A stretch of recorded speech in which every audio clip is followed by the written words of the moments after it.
영국의 한 고급 레스토랑. 텅 빈 레스토랑에는 주방 직원과 사장이 심각한 표정으로 대화를 이어가고 있습니다. 무겁다 못해 엄중한 분위기가 감돌던 이 레스토랑은 얼마 지나지 않아 폐업을 하고 맙니다. 그런데 이게 웬일인지 폐업을 하고 쫄딱 망한 레스토랑 사장이 길거리에 나타나자 모두가 놀라운 광경을 목격했다고 합니다. 도대체 이 레스토랑 사장에게는 무슨 일이 있었던 것일까요? 우리 그동안 모은 돈으로 레스토랑 인테리어 좀 다시 손볼까봐. 요즘 새로 생기는 레스토랑들은 점점 더 고급스러운 인테리어로 치장하니까 우리도 밀리면 안 되지. 해리, 지금도 충분히 잘 되잖아요. 쓸데없이 지금 레스토랑 인테리어에 돈을 투자하는 건 낭비라고요. 우리 돈은 잘 관리하고 있으니 걱정하지 마세요. 저는 영국에서 레스토랑을 운영하는 평범한 중년 남성입니다. 저희 레스토랑은 이 동네에서 오랜 역사를 자랑하는 나름 이름 있는 레스토랑이죠. 이 명성은 저희 아버지가 운영하실 때가 제일 유명했습니다. 아버지에게 레스토랑을 물려받은 저는 아직 아버지만큼의 명성을 이어가지는 못하고 있습니다. 최근 들어 손님이 줄고 있어서 더욱 마음이 초조했습니다. 그런 와중에 레스토랑 인테리어를 새로 해볼까 해서 돈 관리를 하고 있는 와이프에게 의견을 물었더니 극구 반대를 했습니다. 낭비라고 생각하는 모양입니다. 결국 당분간은 인테리어 리모델링을 보류하긴 했지만 언젠가는 꼭 해야겠다는 생각을 했죠. 그러던 와중에 저희 레스토랑에는 큰 사건이 하나 발생합니다. 저희 레스토랑에서 저보다 오래 근무했던 직원이 한 명 있는데요. 아버지가 운영하실 때부터 주방에서 근무를 해온 저희 메인 주방장인데 이 직원이 느닷없이 사표를 쓰고 퇴사를 한 것입니다. 그것도 시간을 두고 그만둔 것이 아니라 갑작스럽게 그만두는 바람에 새로운 직원을 뽑지도 못했죠.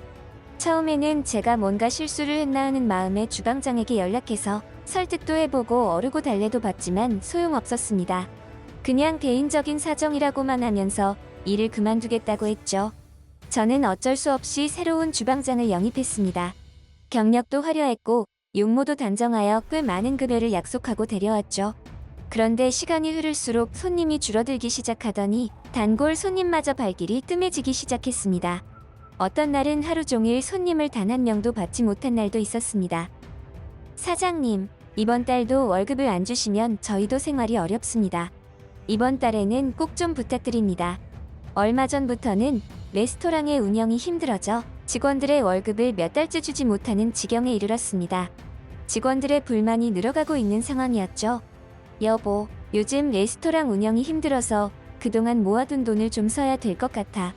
이번에는 인테리어 같은 곳에 돈을 쓰는 게 아니라 직원들 월급이랑 식당 운영에 써야 하니까 내일까지 좀 마련해줘.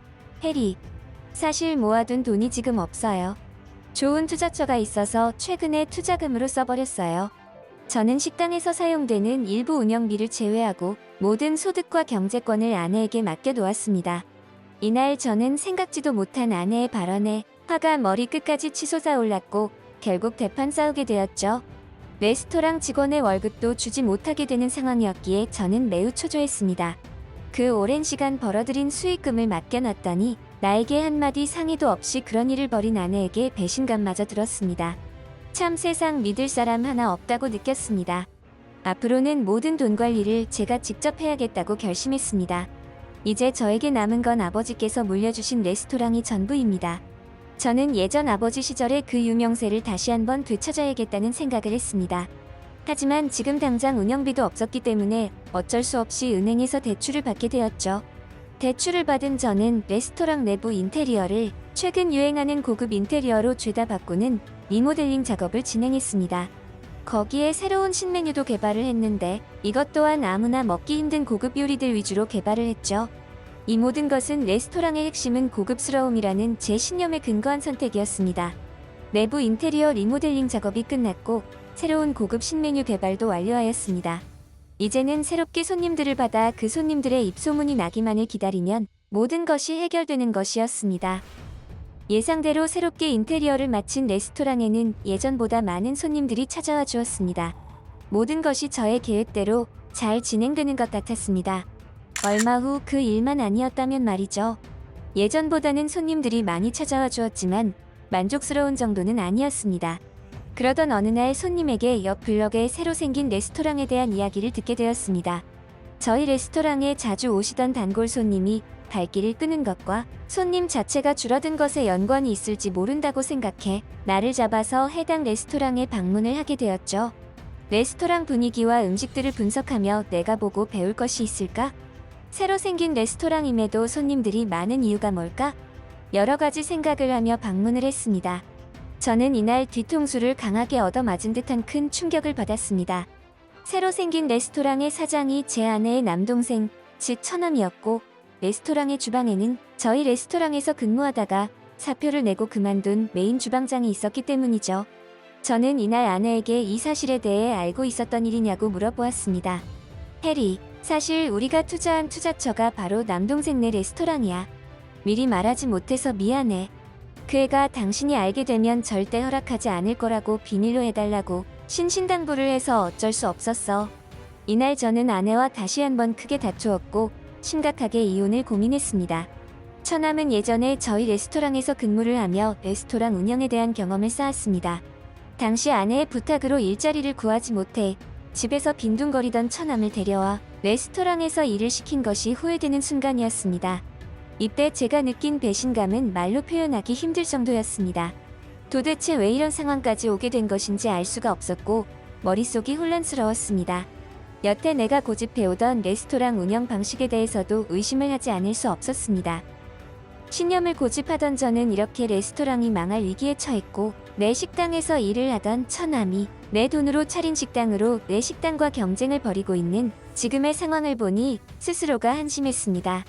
아내를 통해 처남에게 빌려준 돈을 돌려받으려고 했지만 처남은 지금 당장은 줄 돈이 없다며 계속해서 미루기 바빴습니다. 이대로 처남이 돈을 줄 때까지 기다리기만 하다가는 내 인생을 망치겠다는 생각이 들어 스스로 정신을 차려야만 했죠. 이미 늦은 것일 수도 있지만 지금부터의 자금 관리는 모두 직접 하기로 했습니다. 그리고 경쟁에서 뒤처지지 않도록 레스토랑의 운영에 온 신경을 쏟아붓기 시작했죠. 초심으로 돌아가 출근도 직원들보다 일찍 해서 운영에 차질이 없도록 살폈습니다. 또 잡지사에 일정 금액을 지불하고 레스토랑 홍보도 공격적으로 하기 시작했습니다. 하지만 잡지사에 홍보한 광고의 효과를 보기도 전에 저는 또다시 가슴이 철렁 내려앉는 듯한 현실을 마주하게 되었죠. 처남이 운영하던 레스토랑은 여전히 장사가 잘 되고 있었습니다. 그럼에도 더욱 잘 되고 싶어서인지 아니면 제가 잡지사에 레스토랑을 홍보한 것을 본 것인지 모르겠지만 저보다 한술 더 떠서 TV 프로그램에 처남의 레스토랑이 출연을 하게 되면서 이제 이 동네에서 손님이 북적거리는 곳은 처남의 레스토랑밖에 없었습니다. 유명한 방송까지 출연하게 된 처남의 레스토랑은 시간이 지날수록 더욱 유명세를 타게 되었죠. 그럴수록 저희 레스토랑의 매출은 바닥을 기었고 매출 악화에 레스토랑 운영이 힘들어져 결국 폐업을 하게 되었습니다. 이제 저에게 남은 것은 아버지의 명성을 더럽히고 물려주신 레스토랑을 지키지도 못한 한심한 제 몸뚱아리와 과연 갚을 수 있을지도 의문인 빚더미뿐이었습니다. 이번에는 제가 직접 처남에게 찾아갔습니다. 빌린 돈을 지금 갚지 않으면 나와 자네 노이는 길거리에 내앉을 판이라고 사정했지만 처남은 끝내 지금은 돈이 없다며 나중을 기약했습니다. 저는 꼼짝없이 빈털터리가 되었고 빚도 있어서 매달 이자까지 납부해야 하는 처지가 되었습니다.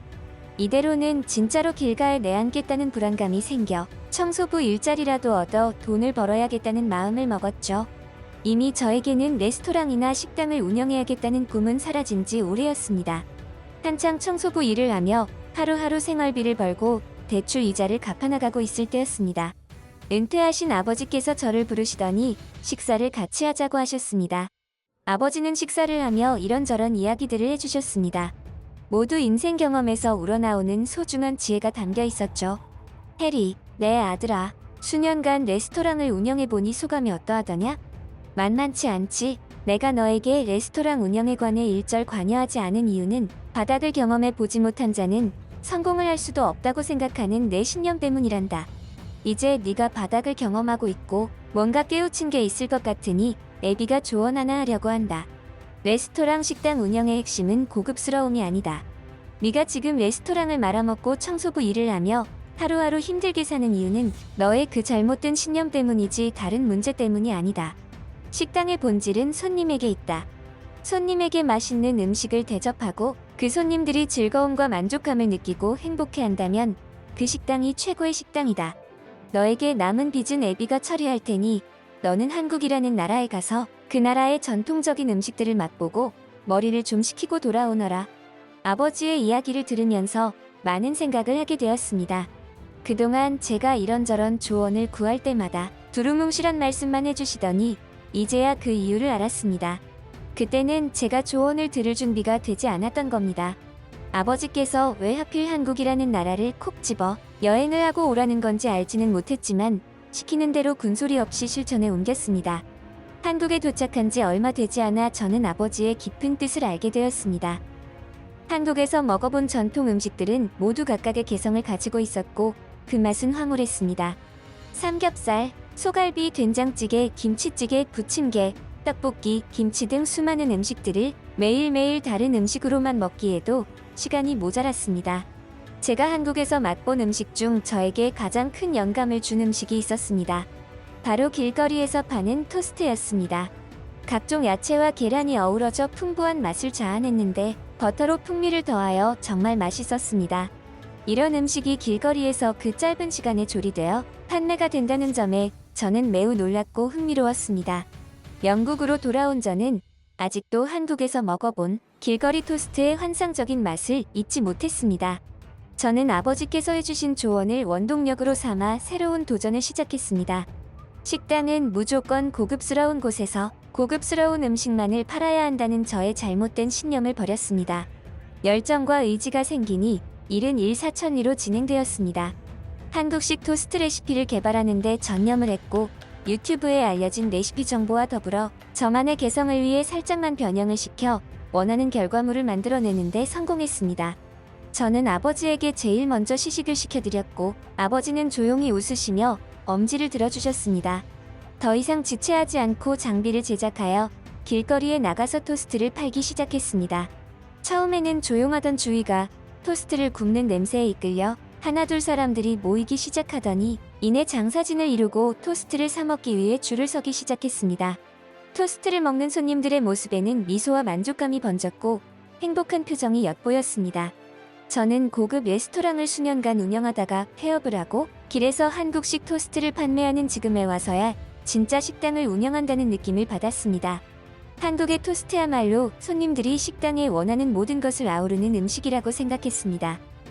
저는 더 이상 길에서만 토스트를 판매하지 않습니다. 정식으로 매장을 내어 프랜차이즈화하기 위해 준비 중에 있습니다.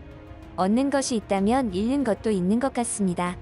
저는 결국 아내와 이혼을 했고 결과적으로 처남에게 빌려준 돈도 돌려받지 못했죠. 처남이 운영하는 레스토랑은 완전히 쫄딱 망해버렸습니다. 제 레스토랑에서 퇴사를 하고 처남의 레스토랑에서 근무를 했던 주방장이 또 다른 곳으로 스카웃되면서 손님들의 발길이 끊기고 저와 비슷한 절차를 밟게 된 것이었죠. 그동안 참 원망도 많이 했었는데 저와 비슷하게 망하는 모습을 보니 안쓰럽고 동질감마저 생기더군요. 하지만 돈 관계는 깨끗하게 해야 했기 때문에 법적인 절차를 밟고 있으며 언젠가는 반드시 정산을 할 생각입니다. 저는 최근에도 한 번씩 한국을 방문하고 있으며 한국에서 많은 영감을 얻고 있습니다. 한국 사람들은 굉장히 친절하며 지혜롭습니다. 어떻게 저런 아이디어를 생각할 수 있을까? 하는 생각이 드는 부분도 많습니다.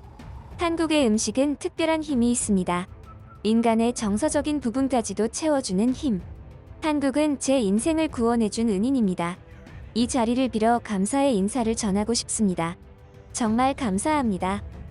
대한민국 서울. 한 미국 여성이 반려견과 함께 느긋하게 산책을 즐기고 있습니다. 그런데 이 여성은 산책을 하던 중 한국인 할아버지를 만나게 되고 이내 큰 충격을 받게 되는데요. 그리고 그녀는 미국으로 다시 돌아가기 위해 안간힘을 쓰게 됩니다. 도대체 그녀에게는 무슨 사연이 있었던 것일까요? 아바, 너 한국이라는 아시아 국가에 대해 알아? 거기에는 사람들이 개고기를 먹는데 정말 야만적이지 않니? 요즘에는 친구들과 모여 수다를 떠는 것이 하나의 낙으로 자리 잡았습니다. 뭐 개중에는 쓸데없는 소리들이 대다수이지만요. 저는 사랑스런 반려견과 함께 행복한 인생을 살고 싶은 평범한 29세 미국 여성입니다. 친구들과의 수다를 통해 한국이라는 나라에 대해서 처음 접하게 되었습니다. 아시아의 국가인데 거기에는 개고기를 먹는 야만스러운 문화가 있다고 하면서 말이죠. 이때 저는 그런 게 있구나 정도로 생각하고 넘어갔습니다. 이때는 정말 상상도 하지 못했거든요. 저에게 다가올 일들을 말이죠. 저는 얼마 전 미국에서도 알아주는 물류회사에 취업을 하게 되었습니다. 제가 정말 원했고 오랜 시간 노력해 얻은 결실이었죠. 그래서인지 요즘은 정말 행복한 생활을 하고 있습니다. 하지만 그 행복은 그리 오래가지 않았습니다.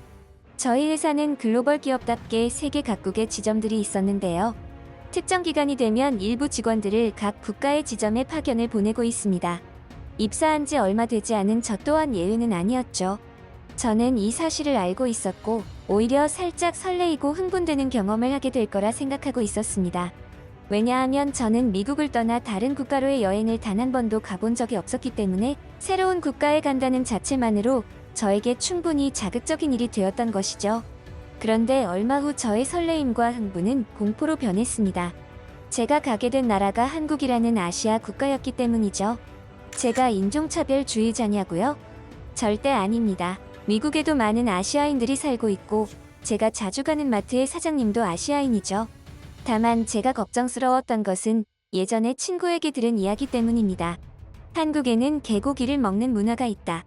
라는 이야기 말이죠. 저는 제 반려견을 너무나 사랑하기 때문에 혹시나 한국에 가서 반려견에게 무슨 일이라도 생기는 건 아닐까 하는 걱정이 컸습니다. 하지만 신입에게 파견 국가를 선택해서 갈 수 있는 권한 따위는 없었기 때문에 군소리 없이 한국으로 파견을 떠나게 되었죠. 그것도 2년씩이나 있어야 했습니다. 그렇게 좋지 않은 이미지를 가지고 시작한 한국 생활은 저에게 그다지 긍정적으로 다가오지 않았습니다. 이런 식으로 2년이나 버텨야 하다니 도저히 자신이 없었습니다. 그나마 저에게 기쁨을 주는 건 저의 반려견뿐이었죠. 그렇기에 더욱 불안했습니다. 개고기를 먹는 한국에서 자신의 반려견과 함께 생활하는 것이요. 눈을 한번 깜빡일 때마다 하루씩 지나갔으면 하는 마음이었습니다. 아바, 한국 생활은 어때? 설마 반려견도 데려간 거야? 어쩌려고 그래? 친구들과의 통화는 대부분 저의 한국 생활에 대해 물어오는 내용이 많았습니다. 사실 친구들 중에서 한국이라는 나라에 가본 적이 있는 애들은 아무도 없었거든요. 제가 처음이었죠. 그래서인지 저에게 한국에서의 생활에 대해 궁금해하는 친구들이 많았습니다.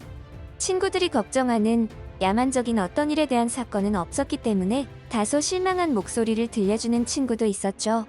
저도 사실 이 부분 때문에 반려견과 산책을 마음 놓고 하질 못했습니다. 몇 번 시도해봤지만 내 반려견을 몰래 데려가거나 해코지를 할까봐 신경이 쓰여 제대로 산책을 하지 못했죠. 이렇게 반려견 산책도 제대로 못 시키면서 살아가는 건 너무나 불행한 일이었습니다. 저는 미국에 있는 본사의 직속 상사에게 부탁을 해보았습니다. 어떻게 하면 다시 미국으로 돌아갈 수 있느냐? 그게 안 되면 최대한 파견 기간을 줄일 수 있는 방법은 없느냐? 여러 방도를 물어보았습니다. 아바, 애견인이면 한국 생활이 꽤나 만족스러울 텐데 왜 그렇게 미국으로 오려고 안달이 났어? 나도 한국에서 몇 년 생활했지만 엄청 좋은 기억들밖에 없는데 말이야. 한국은 음식들도 엄청 다양하고 맛있다고. 아무리 그래도 회사 방침이 있어서 2년은 파견 생활을 해야 해.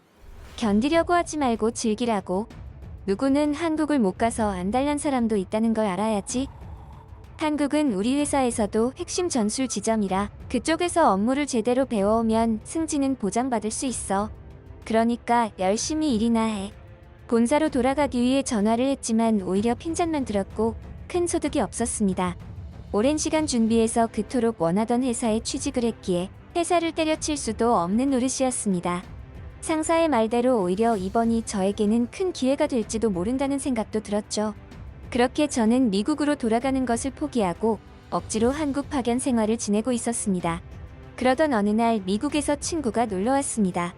한국은 야만적이라고 흉보던 친구였는데 무슨 바람이 불었는지 얼마 전부터 한국 생활에 대해서 이것저것 물어보더니 직접 방문하고 싶다고 했었죠.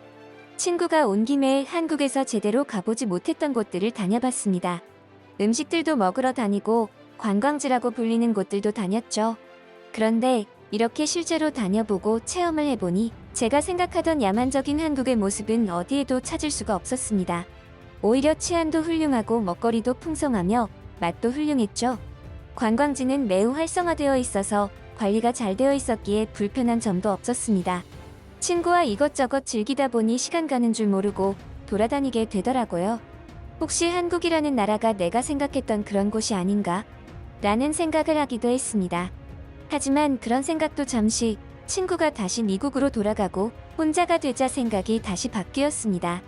오랜만에 친구와 같이 여행을 하듯 놀았기 때문에 착각을 한 거라고 생각했죠. 저는 회사 일에 집중했습니다. 뭔가에 집중하면 시간도 잘 가고 한국 지점에서 업무를 제대로 배워놓고 숙달되면 하루라도 빨리 미국으로 돌아갈 수 있을지도 모른다는 생각 때문이었습니다. 반려견과 산책을 즐기고 있던 날이었습니다. 벤치에 앉아있던 한국인 할아버지가 저의 반려견에게 다가와 만지고 쓰다듬기 시작했습니다. 저는 사실 속으로 몹시 두려웠습니다. 혹시 제 반려견에게 무슨 짓을 저지르는 건 아닌가 하는 마음에서였죠. 그러다가 할아버지가 갑자기 한국 돈 지폐를 꺼내더니 이리저리 흔들었습니다. 그 모습을 본 반려견은 할아버지가 들고 있던 지폐가 장난감이라도 되는 것처럼 입으로 물어버렸죠. 그러더니 할아버지는 박수를 치며 웃으시더니 휙 돌아서 가버리는 거 아니겠어요? 저는 당황해서 할아버지를 쫓아갔습니다. 돈을 돌려드리려고 했죠. 하지만 할아버지는 끝까지 돈을 거부하시며 무언가 말씀을 하셨어요. 저는 한국어를 완벽하게 알아듣지 못했던 시기여서 무슨 말인지 잘 알지 못했죠. 저는 이 상황이 엄청 당황스럽고 이상했습니다. 혹시 내 반려견을 유인해 잡아먹으려고 하다가 실패한 건가? 아니면 나를 거지나 불황자쯤으로 생각한 건가? 그래서 적선하듯 돈을 주고 갔나? 오만 가지 생각이 다 들었죠. 이런 생각에 이르자 불쾌감마저 들었습니다. 이날 겪은 이상하고 불쾌한 경험은 또다시 미국으로 가고 싶게 만드는 계기가 되었습니다. 한국은 제가 있을 곳이 아니라는 생각이 들었습니다. 그저 하루빨리 여기를 떠나고 싶은 생각뿐이었죠. 한국 지점의 업무를 어느 정도 파악했을 때 저는 다시 한번 본사에 연락을 취했습니다. 그리고 본사로 돌아가기를 희망했죠. 이번에는 저도 꽤나 강한 어조로 요청을 했습니다. 제가 2번이나 요청을 하니 본사에서도 고려해보겠다는 반응을 보였습니다. 그날 오후 다시 본사에서 연락을 받은 저는 절반의 승리에 만족해야 했죠. 본사에 와서 재파견을 하는 조건이었지만 지금 즉시는 안 되고 한국에서 1년이라는 기간을 마저 채운 후에 돌아오는 걸로 합의를 했습니다. 사실 이 정도의 결과도 저에게는 한 줄기 빛과도 같았습니다. 지금 제가 한국에 온 지 6개월이니까 앞으로 6개월만 더 버티면 다시 돌아갈 수 있었습니다. 이제 진짜 얼마 남지 않았다고 생각을 하니 그나마 마음이 편해졌습니다.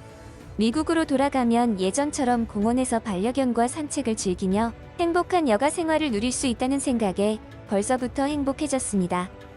제가 마음을 편안하게 먹기 시작하자 오히려 한국에서의 생활도 편해졌습니다. 회사에서 같이 근무하던 한국인 분들과 회식도 하고 친해지게 되었죠. 그러다가 한국인 직장 동료들과 이야기를 나누던 때였습니다. 예전에 반려견과 산책을 즐기다가 황당하고 불쾌한 경험을 했던 이야기를 하게 되었죠. 정말 이상한 할아버지였다고 이야기를 하는데 웬일인지 한국인 동료들이 허리를 뒤로 젖히며 웃기 시작했습니다. 아바씨, 당신 정말 귀여운 생각을 하시는군요. 아바씨가 만난 할아버지는 이상한 할아버지도 아니고 나쁜 할아버지도 아니에요. 그저 한국인 할아버지입니다. 그 할아버지가 당신의 반려견을 잡아먹거나 나쁜 짓을 하려고 그런 게 아니에요. 아바씨를 불황자나 거짓쯤으로 생각해 적선을 한 것도 아니고요. 한국에는 노인들이 아이들에게 먹을 것이나 돈을 주는 걸 좋아합니다. 일종의 문화죠.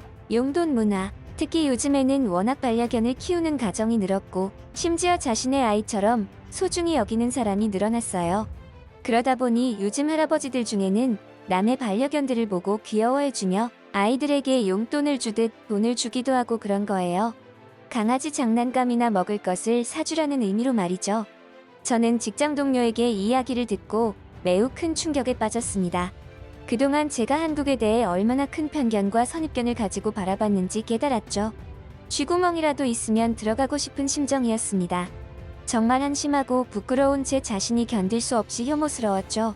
그렇게 얼마의 시간이 흐르고 저는 회사에서 인정받는 훌륭한 인재가 되어 있습니다. 벌써 3년이라는 시간이 지났네요. 그토록 원하던 미국으로 돌아가냐고요? 아니요. 아직도 저는 한국 지점에서 일을 하고 있습니다. 사실 가능하다면 앞으로도 계속 한국에서 생활하고 싶어요. 한국에 대한 편견이 깨지고 나니 이렇게 살기 좋은 나라가 어디 있나 싶을 정도로 한국이 좋아졌죠. 요즘은 한국에서 너무나 행복한 생활을 하고 있습니다. 제대로 알지도 못하면서 한국에 대한 편견이나 선입견을 가지고 오해를 했던 것이 너무나 죄스럽습니다. 그때 오해했던 할아버지에게 미안하고 고맙다는 말을 전하고 싶습니다. 한국, 사랑합니다.